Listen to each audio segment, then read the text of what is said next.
Hey guys and gals, welcome to this week's pre-foreclosure daily grind tip of the week. Chris the Drummer Bowles, Bob LaChance. First of all, it's Chris's birthday today. So we got after we're done this video, we're gonna drink. We're gonna go out and have a couple drinks. I think. Yeah. We good with that? Couple shots. Couple shots. But anyway, this week's pre-foreclosure tip of the week, we have at least 3 tips today. We're going to go over number 1, how to deal with banks or lenders that are small-time lenders, and a deal that we actually went through right now and are going through that it's going to be very, very important for you to listen to. Number 1. Number 2, some updates within the Equator system, where now we have Bank of America negotiators going to Chris to see what's going on in the system. It's actually a funny story, and also listen to the updates. And finally, third and lastly, Chris, what was that last one? We were going to talk about a deal that will be closing up next week for us here in East Hartford. Yep, making sure to buy extra time on it, and buying extra time in the HUD. And this is actually really, really important because Chris did some special things here, some really, really, really cool things to make sure we bought an extra 2 weeks on time so the bank doesn't close the file. Yep. Really cool. So number 1, Chris, talk a little bit about what's going on with these small-time investors right now. Yeah, basically, we're working on one right now that's out western half of the state of Connecticut, where we're out of, and a nice area. Exactly, and this is an interesting property. The loan right now, the payoff on it's up around $500,000. The market value, though, because of the condition of the property, is about half of that. And so what we're kind of working through right now, we've got a full market offer on this property. Property was listed too. Right. And so what we're working through right now is trying to get the bank, because they're deciding, believe it or not, on whether or not they are going to accept a full market offer in favor of taking the property back and putting a little bit of their own money into it and reselling it themselves, because they think they might make more money that way. Yeah, right now they're calling the homeowner and offering a deed in lieu right now.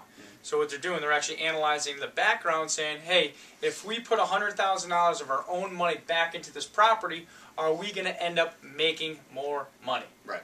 So that's something you guys could always, always look out for, especially when you're dealing with the smaller lenders. Yeah, banks are always going to try to recover as much money as they can. That's what the definition of loss mitigation is. And just know, though, because we're automatically going to think that they're going to look to do that by way of maybe a loan mod or a short sale, but they might throw a little curveball at you like this. As a rehab. Right. But typically it's not the bigger lenders out there. Right.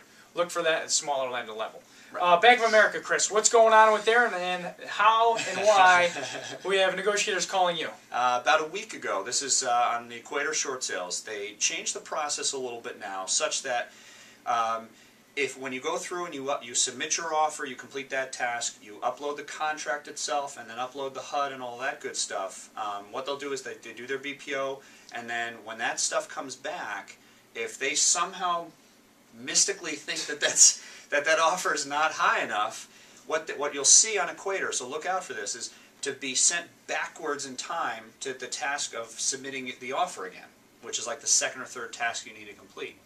If you see that, what you need to do is call into the short sale support department and request for a manual review.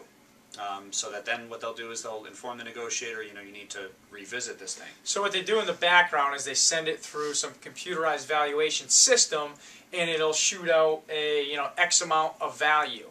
And if they look at that and their investor behind the loan has Y percentage that they'll accept, right, they'll automatically decline it. Right. So good rule of thumb here then, good practice for if you have to do a manual review, is make sure you have constant contact with the negotiator.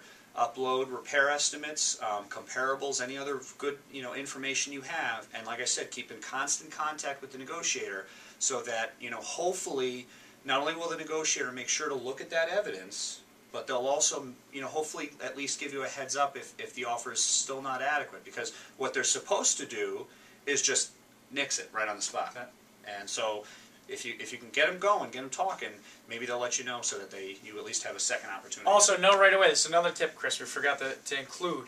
If you're making an offer as an LLC, their typical thought process is, hey, this is an investor's lower offer. That's why we believe that they added in that little step there. So just make sure you guys do know that. Right. Okay? And the cool thing is that those negotiators didn't really know exactly what was going on either, and so I was able to get the info for them and let them know. So yeah. So you talked to 2 negotiators this week saying, hey, Chris, think you got an email while we were out to lunch. It said, Chris, thank you for letting us know what happened with the Equator system. So that's good. All right, finally, Chris, let's talk about the property in East Hartford right now and how we actually got the acceptance letter extended a couple times, and how we got a phantom second mortgage that came in the last, was it second mortgage or lien? No, just a judgment. It was actually a judgment lien that came in on the last second, how we actually got that discounted and made enough room on the HUD to make sure we took care of that. Yep, exactly. Came in like 2 days ago, which was awesome. Surprise. And the closing's supposed to be this week, so right. that kind of stinks, but you'll deal with that. Yeah, exactly. But, you know, the original lien was $7,900. Getting them down, we got them down to $1,800 now. And in the process of going through, you know, and working, you know, sending in my prelim HUDs and negotiating with the first here, and getting the second extension I got, what I made sure to do was I made sure to ask for an extra couple weeks when I got this most recent extension, because... I'm going to stop you right there. Why do we always ask for more time to close than an attorney or title company will tell us that we need? Oh yeah, I was just about to say that, man. There you go.